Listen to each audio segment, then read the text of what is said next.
አቤት ውርደት! አቤት ውርደት! ውሽምዬ ተዋርዳለች። ሄርሜላ ተዋረደች። ቤተሰቦቼ ሰላም፣ ውድ የተከበራችሁ ቻናል ተከታታዮች እንዴት ናችሁልኝ? ከኔ ጋር ሁሉ ሰላም ነው የኔ ውዶች፣ የኔ ወርቆች። ዛሬ ጉድ ፈላ፣ ጉድ ፈላ ቤተሰቦቼ። እንግዲህ እውነት ያልተጠበቀ ነገር ተፈጥሯል። እንግዲህ እዩ እንደምታዩት የሄርሜላ ልጅ ይዞ ወደ ሄርሜላ ለመመለስ መጥቷል። ወይኔ ወይኔ ቤተሰቦቼ ይሄን ሁሉ ጉድ ደብቃ ይችን የመሰለች ቆንጆ ልጅ ኬክ የመሰለች ልጅ ደብቃ አብርሃም ጋር ትጃጃላለች። አብርሃምም ሉሌን የመሰለ ልጅ ትቶ ከሷ ጋር ይጃጃላል። እውነት እኔ እነዚህ ሁለት ሰዎች አብርሃምንና ሄርሜላን ምን ብዬ ልሰይማቸው?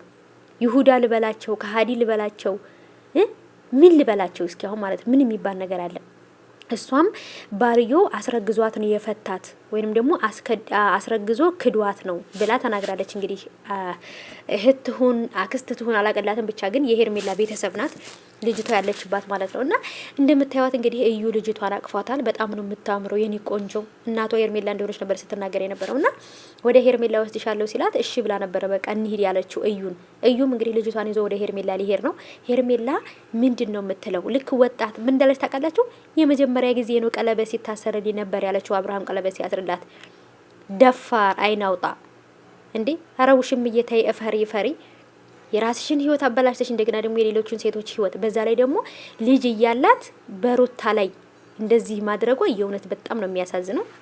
ለነገሩ ከሀዲ ቢአማው አይከብደውም አይደለ? ከሀዲን ሌላ ከሀዲ መጥቶ ቢያገባው አይገርመውም። ይሄኛውም እሱም ከሀዲ ነው፣ እሷም ከሀዲ ናት። ልጇን ልጅ ልክ ምንም እንደሌላት አድርጋ እኛ ጋራ ሙድ ስትይዝ ማለት ነው። እና በጣም ከባድ ነው። ሄርሜላ ተዋርዳለች። እንደ ዛሬ ተዋርዳ ማታቅም ጋይሶች ማለት ነው። እውነት ወይኔ ቤተሰቦቼ፣ ወይኔ ወይኔ፣ ከዚህ ውርደት ፈጣሪ ይጠብቃችሁ። ዊ ውርደት ውርደት ውርደት። አሁን ልጅቷን ስታይ ምን ልትል ነው? እሺ ከዚህ በኋላስ ምንድነው የምትናገረው? የምን የምትናገርበትስ አንደበት አላት? አብርሃምስ ደግሞ ልክ ወጣት ሴት ድንግል ሴት እንዳገባ ነበር አክት ሲያደርግ የነበረው።